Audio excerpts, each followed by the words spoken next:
Good night, good evening, hello, good morning, good afternoon. Depends on what time you're watching us. My name is Shana Edgecombe, and I'm here with Mr. Matthew B. Kelly. And we're here tonight talking to you guys about how not to set your prices. Now, earlier last week, Matt, I call him Matt, you call him Matthew. We talked about more high level topic, right? Um, and I'm trying to pull up the exact title, but it was the basics of your business making money. Okay, and that was on Tuesday. You can go back on the trap page and look for that. And tonight we're going to jump right in. Let me first introduce myself. My name is Shana Edgecombe. I am a creative consultant with Trep Consulting, and I work with small businesses, solopreneurs, side hustlers, sorry, to help them with their processes, their presentation, and their pricing. So, Matt? Hey, yeah, I'm consulting with Link Ventures. We manage venture co-working, and I also have my own consultancy in tech and business. Cool. So let's hop right into it because we don't want to keep you too long. But here's one of the ways. The first ways that I see locally, a lot of people are setting their prices. It is looking around at other people's pricing and then deciding that they're just going to set it as lower than what other people are doing. Okay. I think is that called market penetration or skimming? I forget which one it is. That wouldn't be penetration. Skimming, you'll go high first and then dial back over time. So I understand that thought process because I've used that thought process in the past, right? It's attractive because you're like, okay, I'm going to benchmark my price against this competitor, but I maybe I'm just getting into it or I'm not confident about my skills or what I offer yet. And so I need to be cheaper. And hopefully, me being cheaper, other people would notice my price is lower and come to me instead of going to other people. Now, there are several issues with that we're going to break down quickly. And one of those things is you have no idea why they've set the price the way they have. You may find, for example, that I was thinking about this. What example could be used locally, right, Matt? And so I was thinking about desserts, the cupcake industry. So I'm not going to call off the name of the bakery, but when they first came out, this was several years ago, they had like crazy demand just because they were doing all these different flavors with cupcakes. And then there were people who eventually started popping up like, oh, I also offer the guava, whatever cupcakes and the whatever special flavors, right? So let's say that this bakery was selling cupcakes for $2.50 each for the large cupcakes. People were selling cupcakes for $2, $1.75. And that may have just been to undercut them to try to bring some of their customers over, not realizing that they may have set that $2.50 price because they wanted and needed to make $1 off of each cupcake. And it takes $1.50 to make the cupcake. So if you are making cupcakes, it takes $1.50 to make the cupcake and you're selling them at $1.75 or $2, you're only making 25 cents or 50 cents. Now, the thing is, you have to know your pricing. You can't just decide, okay, I'm going to sell cupcakes for $1.75, right? You set that price and then you look up one day and realize, like, I'm really not making money, but these people seem to be making money. So, Matt, you could jump in as I share this out. Yeah, well, I mean, the overall thing at the end of the day, no matter which of these strategies you end up using, which should be informed by your position, Yeah. is you need to know why And you also need a story. You need to understand how to communicate that to your customers as well.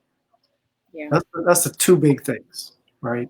So if you're going to go high or low or match pricing or go low for a period of time because you just want to penetrate and only on certain products so you have a loss leader, or you just want to do premium, none of that matters if you don't have a good understanding yourself, and especially on the higher side, be able to explain why it is that your price is such a way. Yeah. Um, Another thing too is, of course, you need to know your pricing, but also I see people setting prices very arbitrarily. Like there's no thought put into it whatsoever. Like they may not even know or have done the research to see what the market is charging. Yeah. Yeah, I mean, that is usually what I see.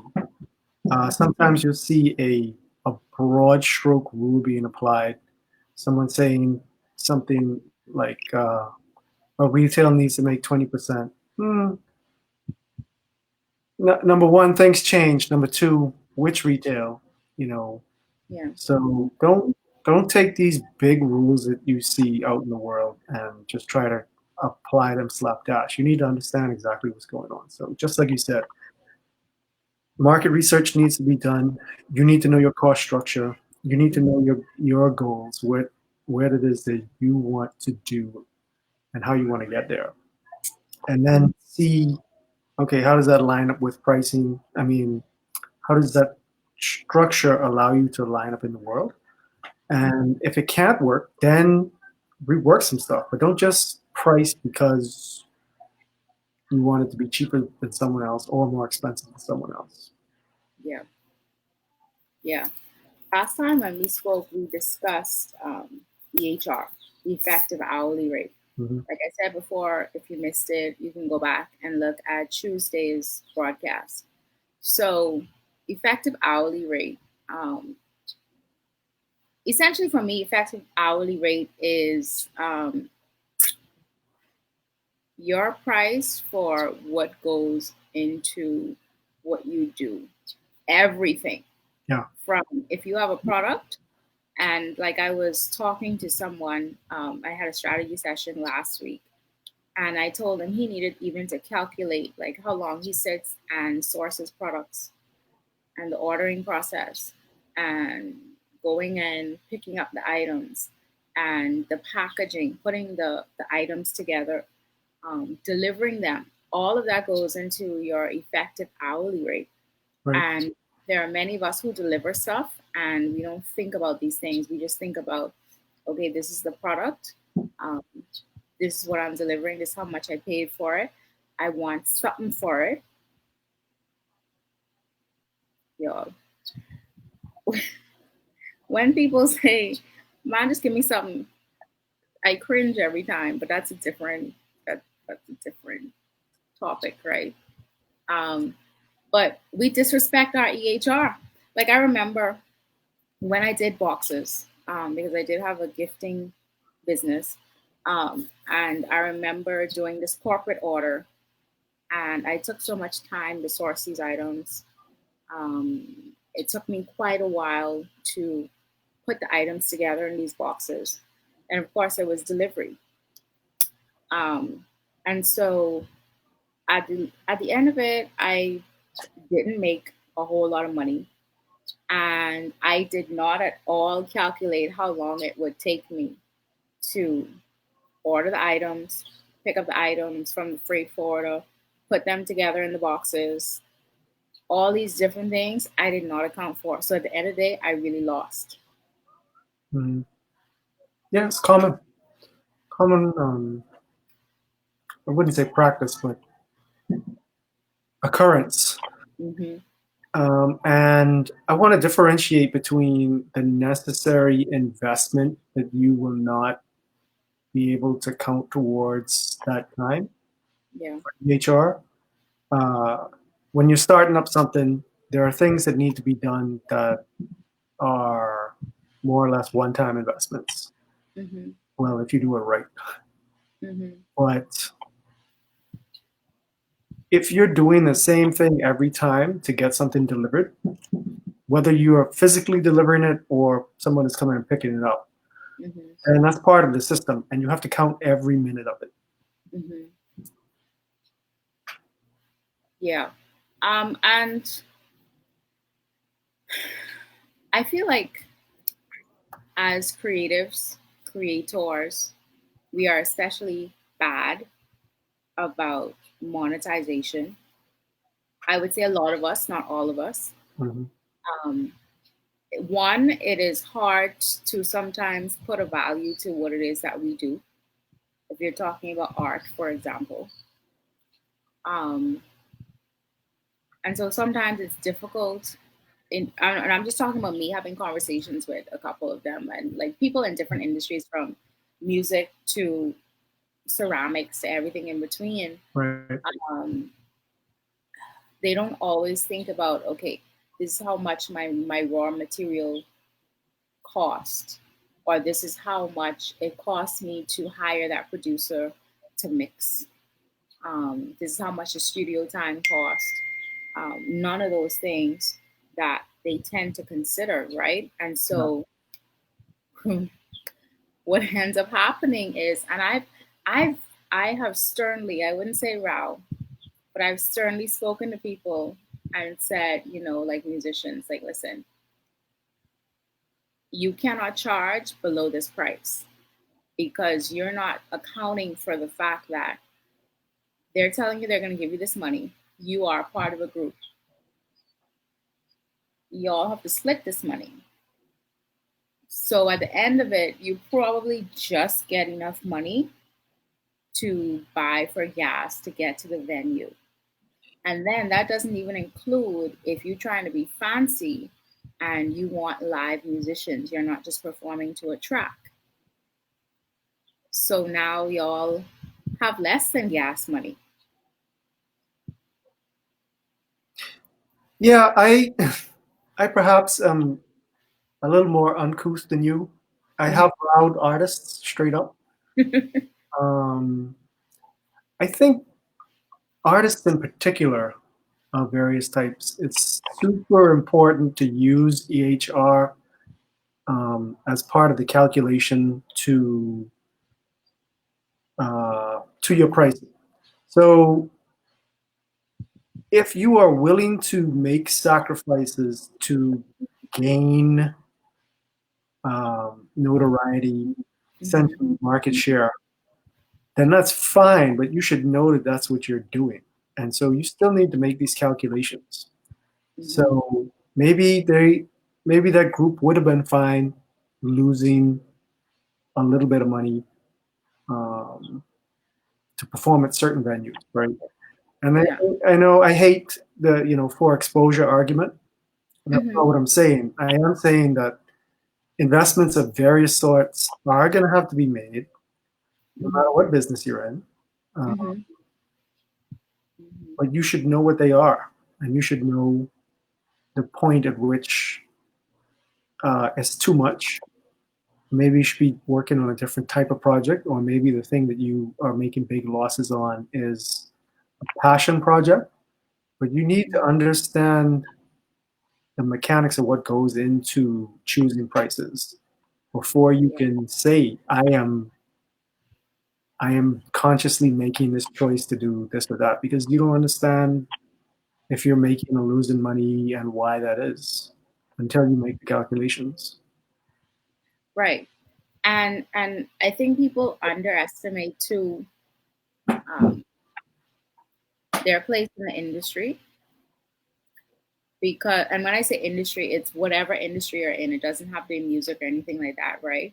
Mhm. But if I enter the market and I undercut, then what happens is there are people who are not educated, and so, and when I say they're not educated, they don't know what the going rate of a good photographer is. They don't know what the going rate of a good, I don't know, creative in whatever field, right? They Mhm. don't know what the going rate is of a good lawyer or a good architect, engineer, whatever. And so they take that low price person and they project that on everybody else in the market.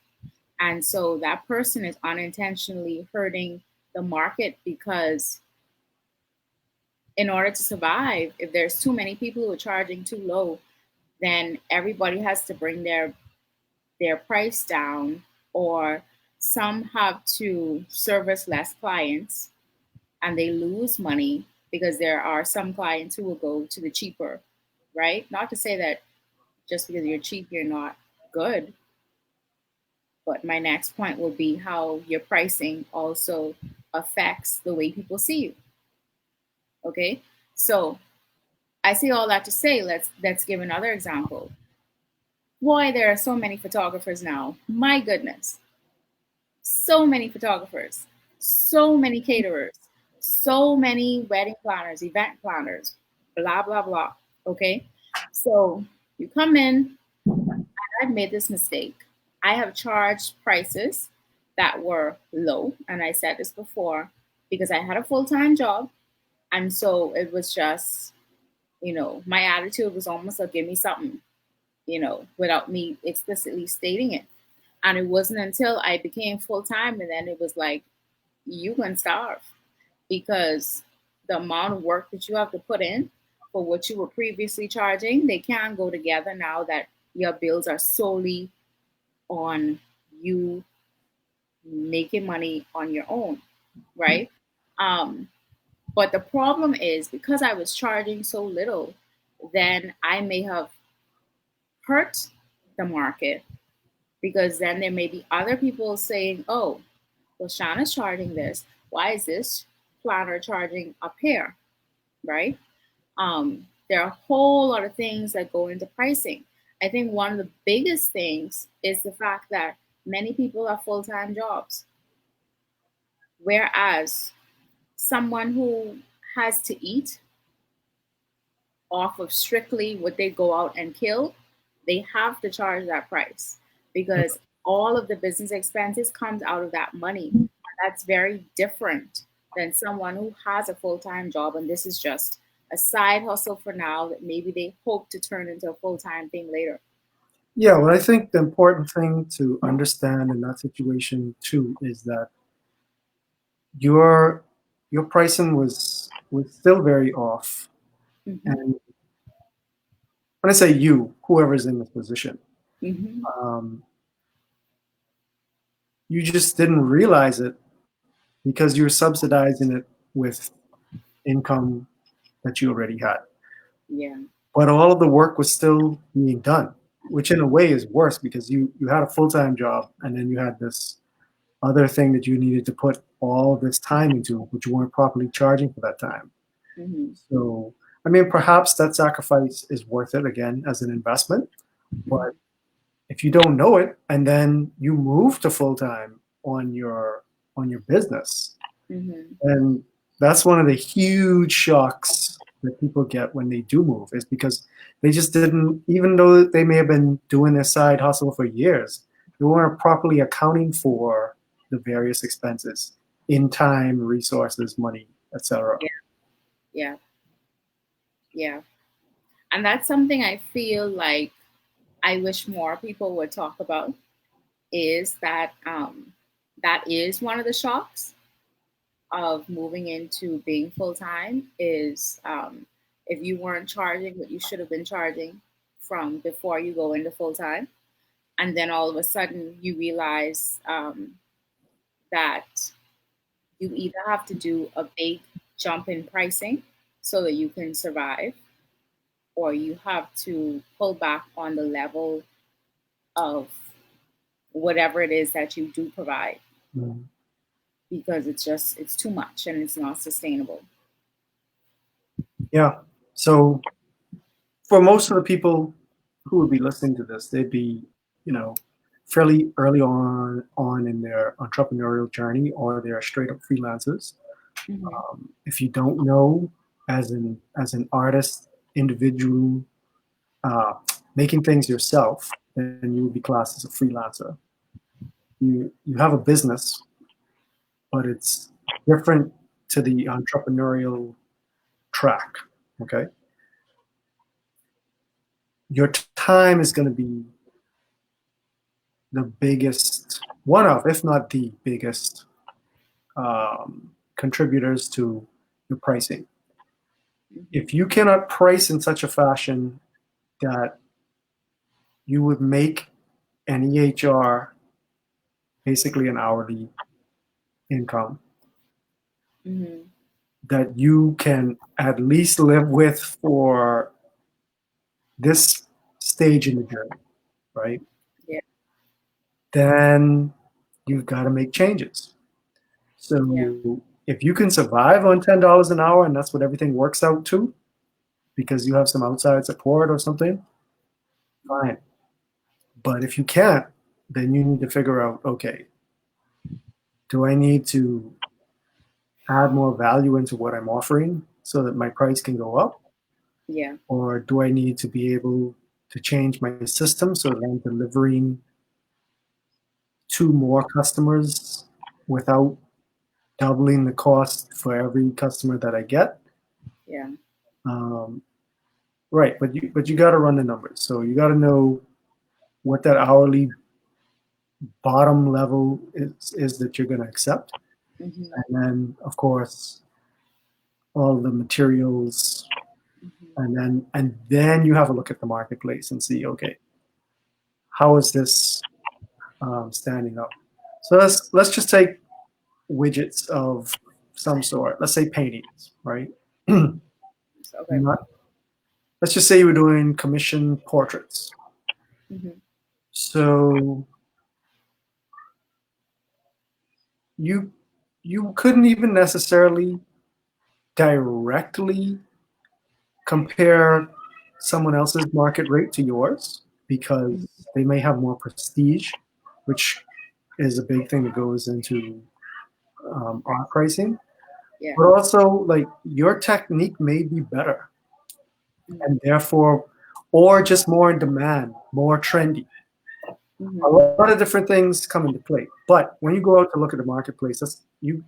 My suggestion is that you go and look at the marketplace after you really check your fundamentals, and then you start making these comparisons. And you have to be careful. Am I comparing apples to apples with this?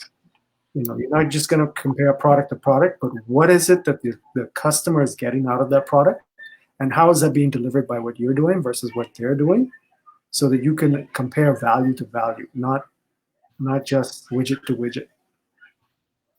Mm-hmm. Yeah. Um, I was thinking of um, another way was just so let's talk about prestige because that's a huge thing in pricing. Mhm. Um, and so that's another way how you can't just look at somebody else in your industry and decide that you're going to tie your prices to what they do, or you're going to go slightly below, or you're going to go slightly above. Mhm. Because especially if you're just starting out, right? Then they have a presence, an established presence that you just don't have. And so, again, like Matt said, it's not to say that you might not be better, but they have a reputation already. They may have a reputation already.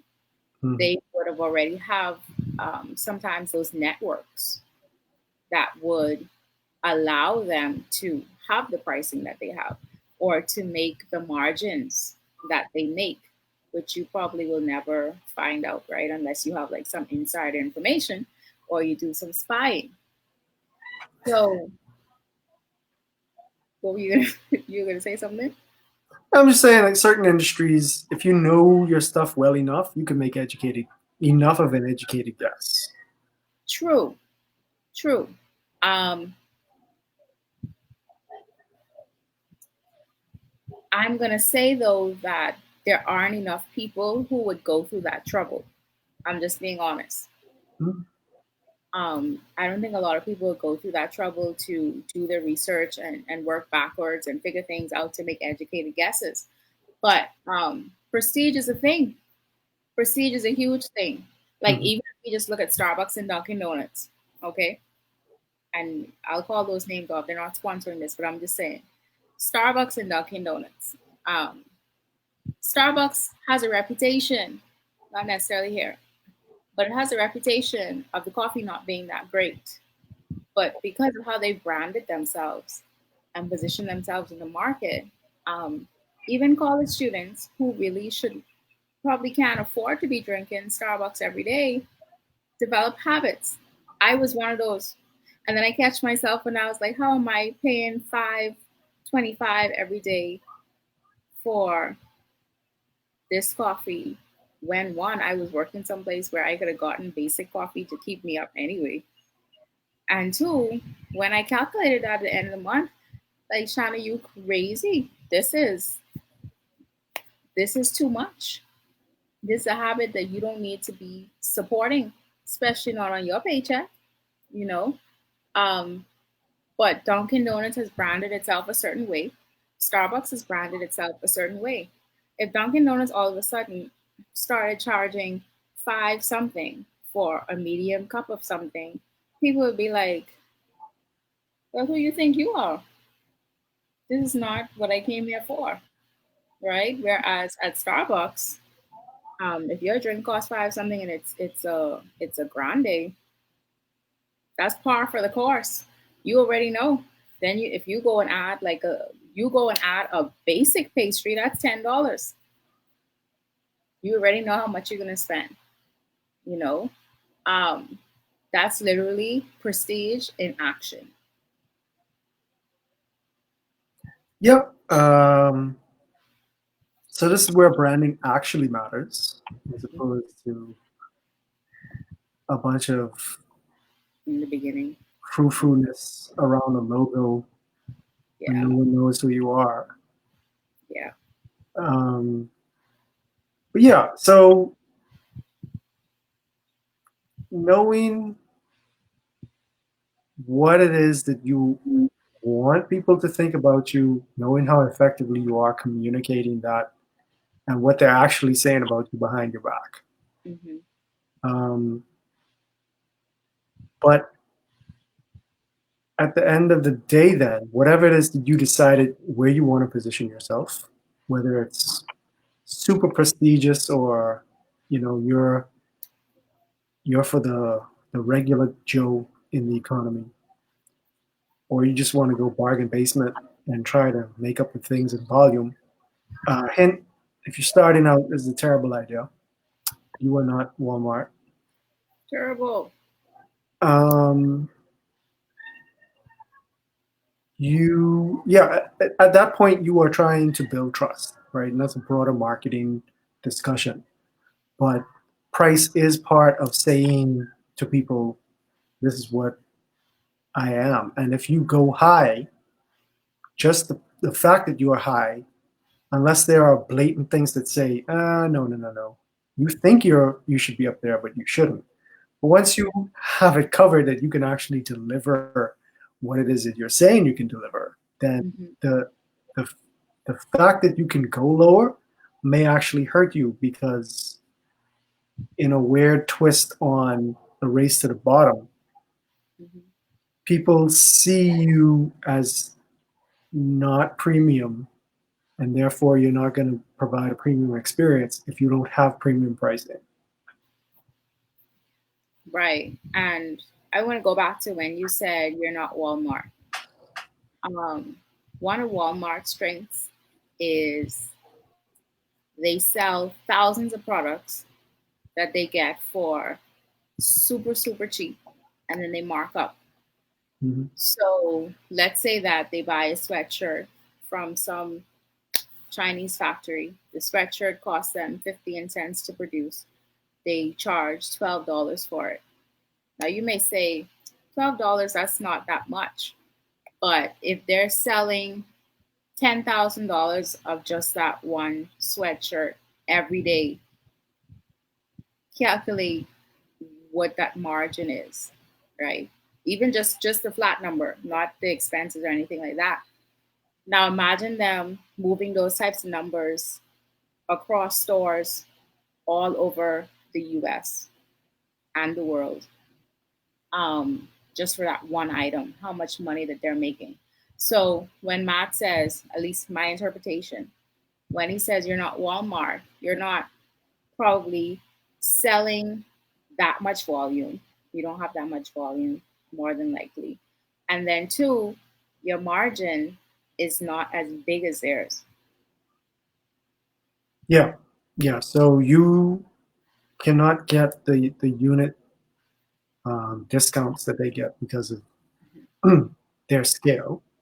Yeah. Um, and then secondly, you don't have the volume, so you can't turn a 15-cent margin into millions of dollars. Mm-hmm. Um, there was another point slipped my mind. It'll come back around. Okay. What I was going to say too is when you say don't start at the bottom, also don't engage in a race to the bottom. Don't keep dropping your prices, dropping your prices, Hmm. right? Um, what you do when your prices are super low, and like I said before, your prices show um, your value. So let's say, for example, that you're bidding for something to provide a service or to provide a product. And you may think, okay, I generally know how much this job is going to cost. But because I want them to give it to me, I'm going to go super low because they should be looking for a bargain and I just want the job. Well, here's the thing though, someone may fling your proposal in the trash simply because they say, you can't possibly understand the scope of what it is that's being expected of you because your prices are too low. Okay? You may be quite capable, but based on your pricing, they think that you're not. That's number one. Number two, it's very hard when you start at bottom basement to work your way up. It's better to be higher if you can justify it, of course, and then you decide that you're going to offer something at a lower tier. Um, and I'll give an example. I always use this example, but there's this designer. Her name is Vera Wang. Vera Wang is she does a lot of bridal and couture gowns, right? And so she started off as or became one of the top designers around the world. She's a bit of a household name in her industry. And then she decided to start, I think it's called V by Vera Wang. I think that's the name, which is like her lower tier line. But here's the thing, there's a reason for that. Because if you know you can't afford a Vera Wang, but you know you could afford a V by Vera Wang, in your mind, you're still getting Vera Wang. Now it's not super low, but it's much lower than her high tier would be, right? So in your mind, you're still getting the prestige of having a Vera Wang. Now, if she had started off with V by Vera Wang and then she tried to move up to Vera Wang, that would have been embraced a bit differently. She may have had to work harder trying to go from low to high instead of high to low. When you go from high to low, you're taking your prestige and you're bringing it down to this level, which makes people in some ways feel grateful to you that you're willing to do that. So, yeah, I don't know if you have any thoughts on that. Yeah, no, that's a great example. That's pretty much how it works throughout most industries where the the head of the company is a big part of brand and the value proposition itself. Yeah. And that's no different than like, like maybe if you really would love to have a Gucci bag, but you really can't afford the Gucci bag, then you're like, okay, well, at least let me get a Gucci belt because it's Gucci. You just want a Gucci. You just want to be able to. There are some people like that. You just want to be able to Right. say that you own Gucci or the Gucci slides. I can't get the bag, but I could afford the belt or the slides. Let me give me something. I'm not one of those people, but I'm just saying. Now, the power brand is, everybody has something that they are interested in. So Mm-hmm. Mm-hmm. Yeah. So, any parting final words as we wrap up? I just want to reiterate, as whatever it is in terms of strategy that is appropriate to you is going to be determined by you understanding why. So you have to go back to the basics of your expense calculations, the huge one being understanding your EHR. Yeah. And then you go out and compare yourself in the market and choose your strategy. But you have to both understand why for yourself and be able to communicate.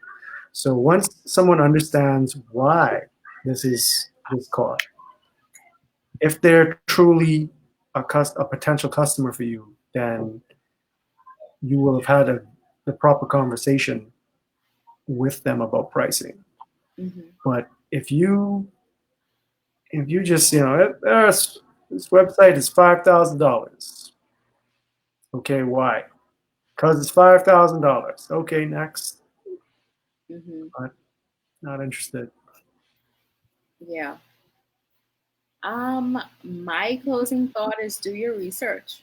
Do your research when you are um, setting your prices right, because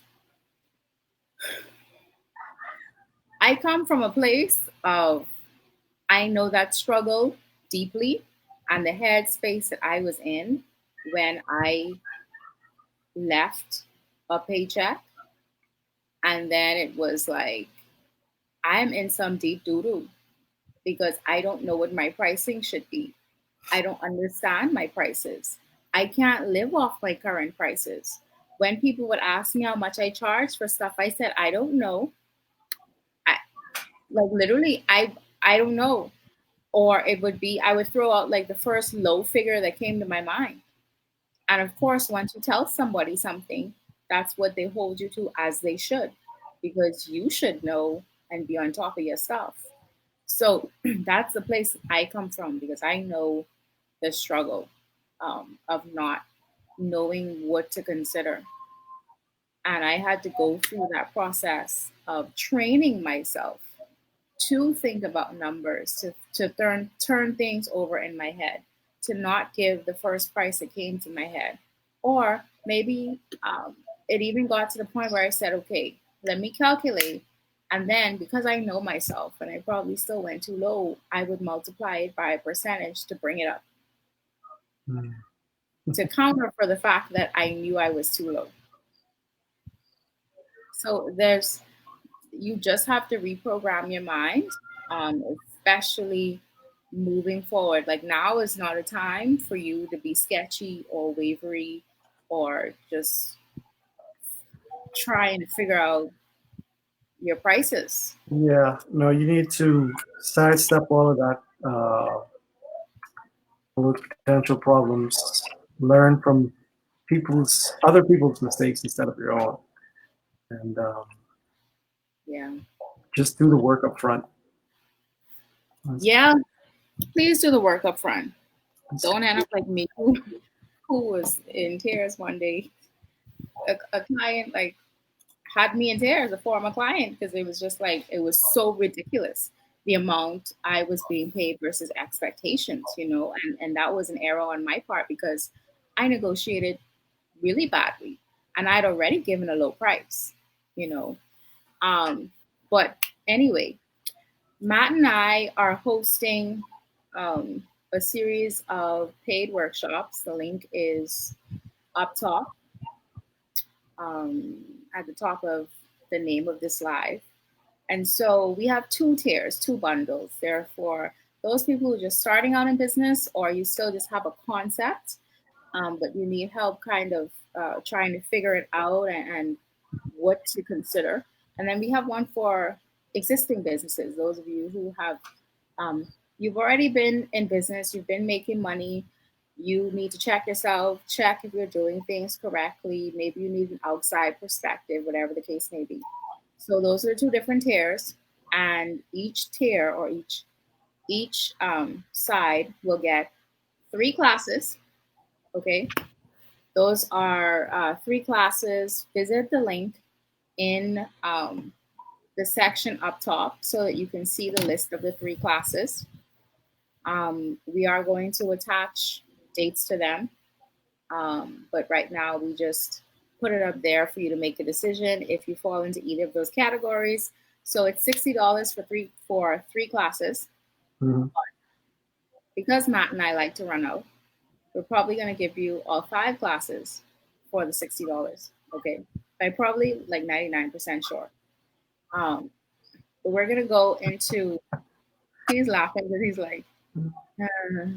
But we're gonna go like very into detail in these live classes, where you get to ask us questions, um, ask us specifically your situation, and this is a really really good price because we teach something else that is 10 times the price, and it has Oh, wait, a it lot. is literally It exactly lives 10 times the price. I just realized. 10 times the price per person, and it takes much of the same elements that we're teaching in that class into these bundles. Yeah, this is Okay. this is a little bit distilled, but also handpicked for your with the two situations that Shauna described.